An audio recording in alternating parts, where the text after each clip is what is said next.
नाम चला लो, नाम न चले तो चतुरासी जी गुनगुनाने लगो। बिल्कुल अवसर मत दो, जैसे दुश्मन नीचे गिर पड़ा है, आप ऊपर चढ़े हो, अब उसको ऊपर आने का अवसर मत दो।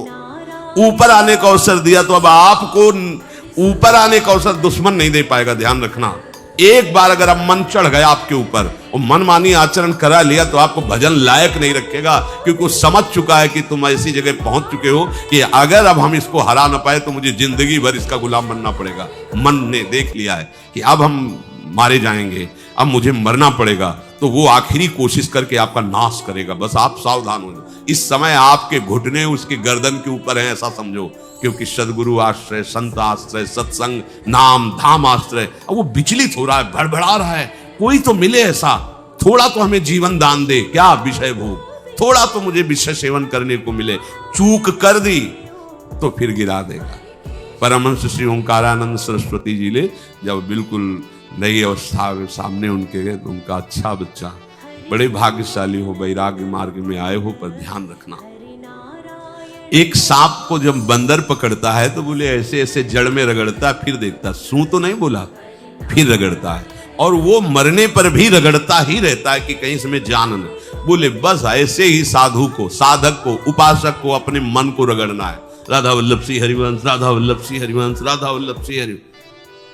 अगर सू बोलने का मतलब अगर थोड़ा भी विषय स्फुरण रह गया तो अभी रगड़ते रहो, राधा वल्लभ सिंह हरिवंश। फिर सच्ची कहते भजन करना नहीं पड़ता, जैसे भजन थोड़ी करना पड़ता है ही नहीं भजन, किसी और कुछ क्या करे, कुछ है ही नहीं यंत्रों में, वो स्फुरते केवल वही। अब उसको भजन थोड़ी करना है, रह ही नहीं गया कुछ करना ही नहीं रह गया है।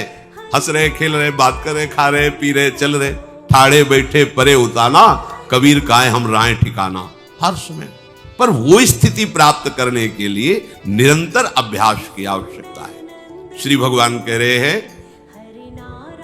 कि परमम पुरुषम दिव्यम याति पार्थानुचिंतयेत, जो मेरा सदैव चिंतन करता रहता है, दिव्य परम पुरुष का साक्षात्कार उसको अपने चित्त में ही हो जाता है। चित्त स्थान भगवान वासुदेव का है। शरीर छोड़ने के बाद नहीं, शरीर रहते हैं ऐसी आनंद की वृत्ति उदय होती है। अब उनके लिए शब्द ही नहीं तो क्या वर्णन करें।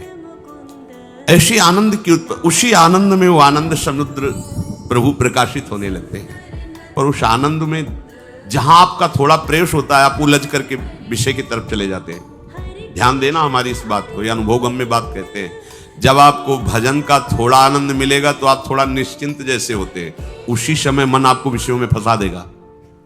जब आपको भजन का अभ्यास बढ़ने लगे, आनंद मिलने लगे, तो आपको उदासीनता बढ़ानी है, हंसना नहीं है, लोगों से मिलना नहीं, खेलना नहीं है, क्योंकि इस समय चढ़ाई का है। आनंद स्फुरित होने लगा, बचाओ, बिल्कुल आसपास से सुरक्षित हो जाओ। वो आनंद ही आपको ऊपर ऐसी स्थिति में ला देगा जहां ये विषय नहीं ले जाएंगे। भगवान कह रहे परमम पुरुषम दिव्यम याति पार्थानुचिंतयन्, जो निरंतर अभ्यास चिंतन का करता है उससे चित्त में ही भगवत साक्षात्कार हो जाता है। अगर आप सावधान नहीं रहेंगे, चिंतन सही नहीं रहेगा आपका, तो किसी भी अवस्था में यह विषय चिंतन छूटने वाला नहीं। अभी हमारे पास अवसर है, अभी हमारे पास समय है, चूको मत।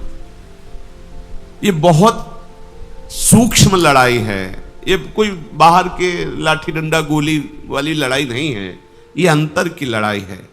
इसमें बड़े बड़े हार जाते हैं। अगर कोई जीत पाता है तो एकमात्र भगवान को समर्पित चित्त वाला जीतता है। हमें लगता है आपको बढ़िया समर्पण का अवसर है। अब आप ये जो मना किया जाता है, उन विषयों का भोग करते हैं, विषयों का सेवन करते हैं, तो फिर ऐसा लगता है अब हम नहीं कर पाएंगे, हमारे पास कोई चांस नहीं रह गया कि अब आपको संभाल सके। इसलिए आप सहयोग कीजिए। ये बाहरी आनंद 4 दिन का है, मान जाओ, बाहरी आनंद। ये श्री जी के मार्ग के लिए हम कह रहे हैं किसी जन्म में भगवत प्राप्ति करनी। अगर आप नहीं मानोगे, मनमानी आचरण करोगे तो भ्रष्ट हो जाओगे। ये संसार का स्वरूप है, किसी न किसी बहाने से वो आपको सतमार्ग से हटाएगा। ना किसी को घर आने दो, ना किसी के घर जाओ, ना किसी को रंग लगाओ, ना किसी से रंग लगवाओ। अपनी प्रिया प्रीतम के साथ होली खेलो। यहाँ जो सत्संग हो रहा है ठीक है, सुना, एकांतिक किया, कुटिया में जाओ चुपचाप, अपने श्री जी को रंग लगाओ, श्री जी के सामने पद गाओ, श्री जी के सामने नाचो, उन्हीं तो भावना में उनके साथ खेलो, किसी और की जरूरत नहीं। कोई अब दूसरा हमें छुए, दूसरा कोई हमारा अपना बने, अब हमें जरूरत नहीं है। देखो हमारी भाषा समझ में आ रही हो तो समझ लेना, नहीं बाद में पछताओगे। किसी को भी अपने साधन कक्ष में प्रवेश मत दो, किसी को अपनी कुटिया में मत डालने। अब आप यहां गृहस्थ नहीं हो, यहां भी रह रहे हो, भले गृहस्थ वेश में रह रहे हो, आप वनवासी हो, आप श्री जी के उपासी हो, कोई व्यवहार की जरूरत नहीं। जब ऐसे रहोगे तो श्री जी आएंगे आपसे खेलने। निष्ठा, हृदय में निष्ठा। अब व्यवहार की गुंजाइश नहीं रह गई, हमारे पास समय नहीं व्यवहार का। हमारी बातें मान लो पर आप लोग मानते नहीं हो, इसलिए कोई रंग नहीं चढ़ पा रहा। अरे वो बेचैन है आपके साथ खेलने के लिए, उनकी तरफ जब देखो ना तो बेचैन है, पर उनकी तरफ कोई देखना ही नहीं चाहता। वो तो यहीं से फुर्सत नहीं मिलती भोगों से खेलने के लिए, संसार के राग में खेलने के लिए। अरे वो तो लालायित है, वो तो खुशी हो रहे कि ये हमारा शरणागत हो गया, अभी हमारी सहचरी बनेगा, हमारी सेवा में आएगा। शरणागत होकर के पीठ कर लिया श्री जी की तरफ, मुख कर लिया संसार की तरफ, तो दोनों लाड़िले उदास बैठ जाते हैं। अब क्या करें, तो उधर मुख करके जा रहा है, चलो फिर कभी लौटेगा, वो फिर इंतजार कर रहे हैं। विमुख भये निमिषो ना अकृपा जब चिते को अभ्यास करो। नाम जब कोई होली दिवाली त्योहारी, हमारा सारा त्योहार लाडली लाल से है, इन्हीं के साथ खेलो। देखो तुम्हें बताएं, जो बच्चा बाहर खेलने नहीं जाता तो माता पिता उसके साथ खेलने लगते। कैसे? घुटने के बल चल रहा है तो वो पिता भी घुटने के बल चलेगा उसके साथ साथ। वो तोतली बोलेगा तो वो भी तोतली बोलेगा। देखा है कभी ऐसा? ऐसा कर। तो ये हमारे स्वामी भी जब देखेंगे कि अरे ये तो किसी से राजी नहीं है, केवल हमसे खेलना चाहता है, इनके लाने का एक ही उपाय है, ध्यान रखना, अनन्य व्रत नहीं चाहिए हमें। और जैसे कल आप सुन रहे थे, पपीहा बन के रहुरे, बस यही चातक व्रत नहीं, हमें नहीं चाहिए। अगर हमारे रंग पड़ेगा तो लाडली लाल का पड़ेगा, हम खेलेंगे तो लाडली लाल के साथ खेलेंगे, नहीं तो अब आजीवन नहीं खेलेंगे, आजीवन नहीं खेलेंगे। अगर हम पाएंगे तो इनकी जूठन पाएंगे, नहीं तो प्राण त्याग देंगे। जिएंगे तो वृंदावन में जिएंगे, नहीं जीवन। ये व्रत चाहिए। काहे को व्यर्थ समय नष्ट कर, धारण करो अनन्य निष्ठा का व्रत। इनको अपनी तरफ आकर्षित करने के लिए अनन्यता ही व्रत है।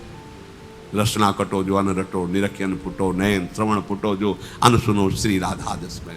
कोई भी सत्संगी कोई व्यसन न करे, अन्य किसी से संपर्क न करे, खूब पद गाओ, खूब नाचो, अपना दरवाजा कुटिया का बंद करके खूब रो, नाचो, खेलो, कूदो, उन्हीं से वो खेलने लगेंगे। उनको चैन नहीं है आपके सिवा, आप चैन से रह रहे हो। हमारे प्रिया प्रीतम आपका इंतजार कर रहे हैं, तभी आप पर हेतु की कृपा की। ये बात अंदर की समझो, प्रिया प्रीतम अंदर से आपको बहुत प्यार करते हैं, पर हम देखते हैं कि आप प्रिया प्रीतम से प्यार नहीं करते। आप संसार की तरफ बढ़ते जा रहे हो, हाथ फैला खड़े, मेरी तरफ आ जा। ये हमारे भगवान नहीं है, ये हमारे लाडली लाल है।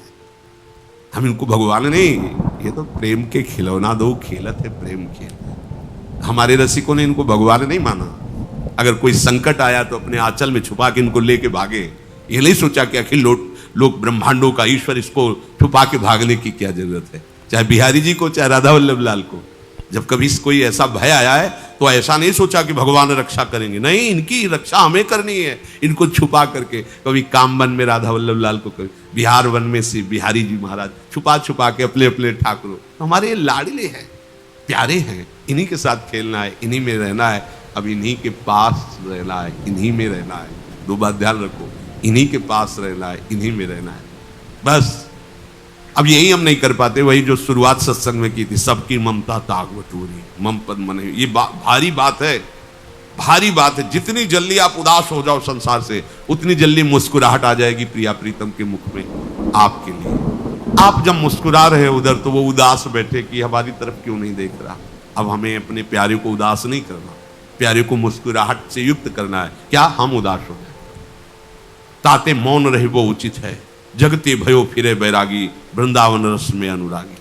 खूब चिंतन परायण रहो, कोई भी विषय का सेवन ऐसा ना करो जो आपकी बुद्धि भ्रष्ट कर। कोई आपने ऐसा गंदा व्यसन, गंदी बात, गंदी चेष्टा, आप परसों नरसों, फिर आगे क्या, आपका जो साधन मार्ग वो ढक जाएगा, फिर प्रमाद छा जाएगा। हमें किसी भी उत्सव में, किसी भी उत्साह में अपनी प्यारी जो की अनन्यता और सिद्धांत को नहीं छोड़ना, अपने मार्ग में चल।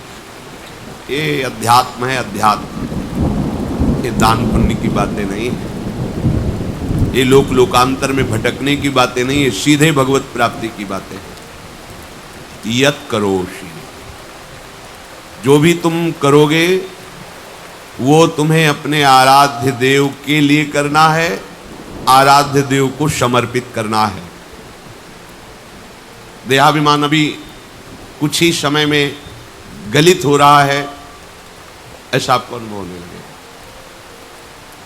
कैसे समझेंगे देहाभिमान गलित हो रहा है? जब आपका अपमान हो और आपको कोई फर्क ना पड़े, आपका सम्मान हो आपको कोई हर्ष नहीं हुआ, बड़ा लाभ हो गया कोई सुख नहीं हुआ, बड़ी हानि हो गई कोई दुख नहीं हुआ, शरीर स्वस्थ है कोई हर्ष का विषय, शरीर अस्वस्थ है कोई शोक का विषय। यह है देहाभिमान गलित होने का स्वरूप। यत करोषि, तो जो भी हम करें, पापाचरण भी करें तो श्री भगवान को अर्पित कर दें।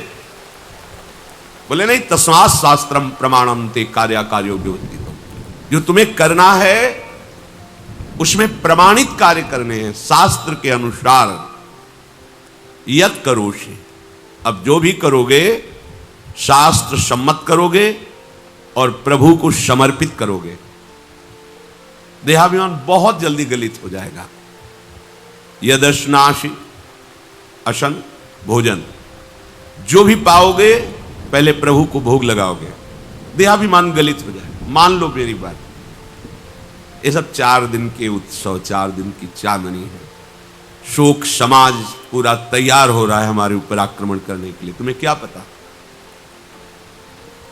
शोक का अंधेरा छाने के पहले ही व्यवस्थित जहां पहुंचना है वहां पहुंच जाओ, फिर अंधेरा छा जाएगा, कोई फर्क नहीं पड़ेगा।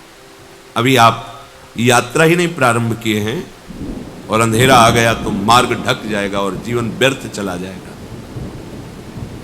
कुछ भी मत खाओ। कैसी धूर्तता हमारी बुद्धि में बैठी है। रसेंद्री की तृप्ति के लिए हम गुरुजनों की आज्ञा को रौंद करके चंद विषयों का सेवन करते हैं। धिक्कार है जीवन को। यदि आज्ञा उल्लंघन करके अमृत भी पीने को मिले तो विष हो जाएगा, ध्यान रखना। इंद्रियों की चाटुकारिता करते हद हो गई। अरे संसारी पुरुष में ऐसा देखे तो चलो, लेकिन जो भगवत मार्ग के पथिक, धिक्कार तुम्हारे जीवन को। प्रियाजू को बिना भोग लगाए अर्पित किए तुम पाने के लिए उत्साहित कैसे हो रहे हो? जिन वस्तुओं को निषेध किया गया है उनकी तरफ स्वप्न में भी अगर गति हो तो जलन होनी चाहिए कि स्वप्न में भी हमने कैसे स्वीकार कर लिया। कभी कभी ऐसा लगता है कि भगवत प्राप्ति बहुत कठिन है, ये समझने वाले नहीं। मेढक को तौलने का अगर हमें आदेश मिले तो तौलना बहुत कठिन है। 5 रखो, 2 उधर चिटक के चले गए, उनको घसीटो तो 3 पहले वाले फिर उतर के चले। ऐसे है, सावधान हो जाओ। ये आज्ञा का उल्लंघन तुम्हारे लिए नारकी गति का काम करेगा।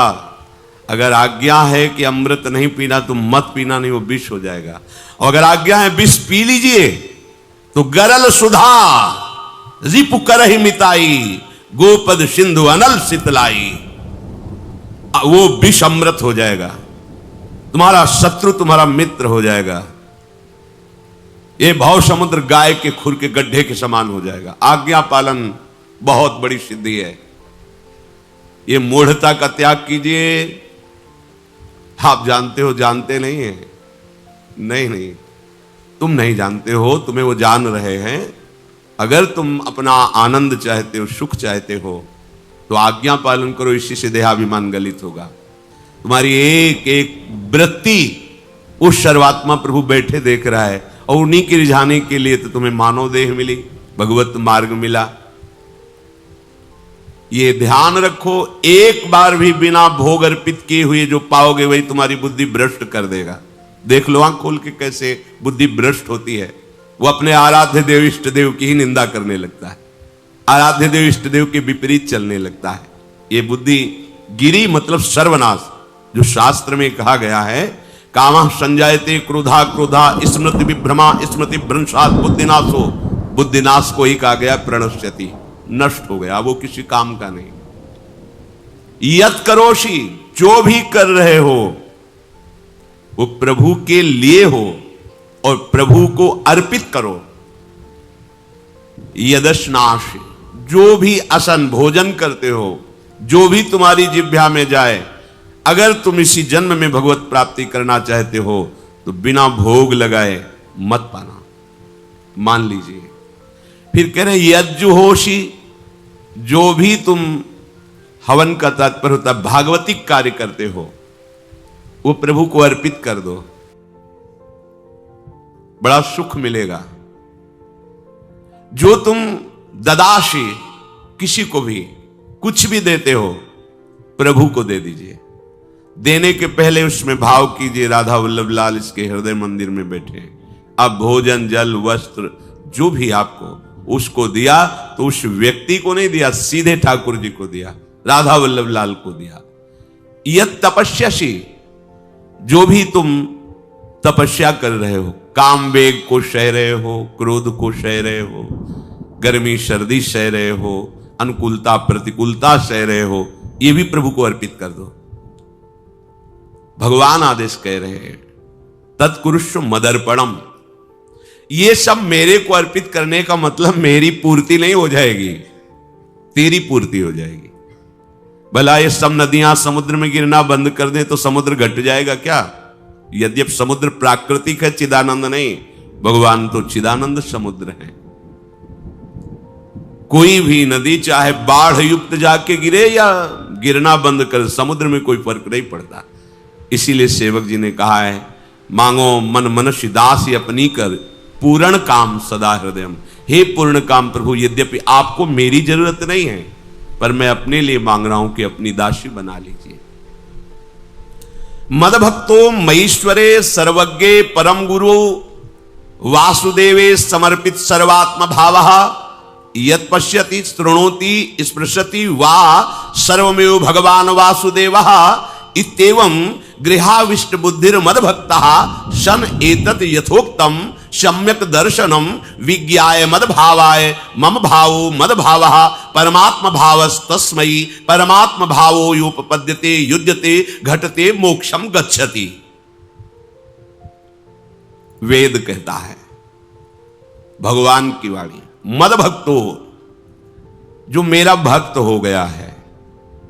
अभी हम देह भक्त हैं, भोगों के भक्त हैं, विषयों के भक्त हैं, काम क्रोध लोभ मोह जब जो चाहता है हमें परास्त कर देता है।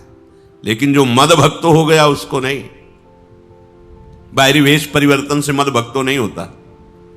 कभी कभी हंसी आती है कि अमृत कुंड को छोड़ करके मल कुंड का स्वाद लेने के लिए कितना लालायित है जीव, कैसी मंद बुद्धि। मतलब एकदम लगता है कि वाह प्रभु आपकी है विचित्र माया है, ये इधर कूदे तो अमृत कुंड है, इधर कूद रहा है मल कुंड है।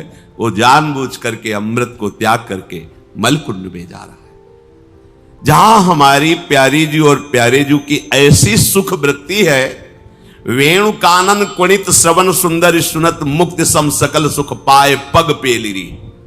मोक्ष सुख को भी लात मार करके जिस सुख में बढ़ा है, कैसा कैसा तुम्हारा आश्रय है। हमारे युगल सरकार का ऐसा सुख है कि मोक्ष सुख थूक देने योग्य हो जाता है, और आप युगल सरकार को एक तुच्छ विषय के लिए छोड़ देते। कैसे भक्त हो तुम, कैसे हो तुम? खुद प्रश्न करके देखो। कभी तुम्हें अपने ऊपर धिक्कार नहीं आता? अपने को बहुत चतुर समझते हो, अपने को बहुत प्रवीण समझते हो कि कोई नहीं जानता हम क्या खाते हैं, कोई नहीं जानता हम कहां जाते हैं, कोई नहीं जानता हम कैसे खिलाड़ी हैं कि खेल रहे हैं। अरे पागल, तू कैसा खेल रहा है। ये जगन नाटक वैभवा, वो बैठे हुए डायरेक्टर सब कुछ देख रहा है, तुम्हारी कहानी लिख रहा है।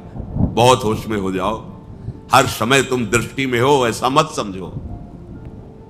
मद भक्तो मईश्वरे सर्वज्ञ, समझ मैं सर्वज्ञ हूं, मैं सब कुछ देख रहा हूं। परम गुरु, मैं गुरुओं का भी गुरु, परम गुरु हूं। भगवान बोल रहे वो है, वही परम गुरु है, क्योंकि गुरु शब्द ही उन्हीं के आगे है, दूसरा कोई नहीं, कोई है ही नहीं दूसरा, दूसरो न कोई, वही परम गुरु है, क्योंकि उनके सिवा कोई है नहीं, वही है परम गुरु। बड़े करुणा में है। अगर ये सोचा जाए कि भगवान की वाणी और गुरु की वाणी अलग है, भ्रम है आपको। भगवान की वाणी गूंज रही है, पकड़ो, आपको लगेगा बातें कर रहे हो, कहाँ गूंज रही है। अभी ट्रांजिस्टर लाइए, लखनऊ लगाइए, अभी बोलने लगेगा। तो वाणी गूंज रही ना लखनऊ की, कानपुर लगाइए, कानपुर बोल लेगा, क्योंकि उसमें पावर है उस वाणी को घसीटने का। एक यंत्र जैसा तुम्हारे अंदर तो पावर नहीं है, तुम अपने को बहुत पावरशील समझते हो। एक इतना बड़ा ट्रांजिस्टर लाइए, उसे आप अभी लगाइए बंबई, अगर स्टेशन आ रहा पकड़ में तो बोलने लगेगा। ये बंबई की आकाशवाणी से बोल रहा हूं, आकाशवाणी पकड़ रहा है। तुम्हारे अंदर कितनी सामर्थ्य है, तुम गुरुवाणी सामने से नहीं पकड़ पा रहे हो, आकाशवाणी क्या पकड़ोगे। बहुत ज्ञानी, बहुत विज्ञानी, वो एक यंत्र पकड़ रहा है लोक के स्टेशनों को। अगर तुम मंत्र पकड़ लो तो तुम भगवान की वाणी ऐसे सुनोगे, ऐसे देखोगे, कहीं दूर थोड़ी है, सामने नृत्य करते रहते हैं। नेत्र खुले थोड़ा, पावर आप में है, जो मंत्र मिला है वो यंत्र पकड़ता है स्टेशन, पावर तुम्हारा सीधे पावर हाउस को पकड़ेगा। अखिल ब्रह्मांडों का पावर वासुदेवा समर्पित सर्वात्म भावः, तो यत् पश्यति यत् शृणोति स्पृशति, वो भगवान का स्पर्श करेगा, भगवान की वाणी सुनेगा, भगवान को ही देखेगा।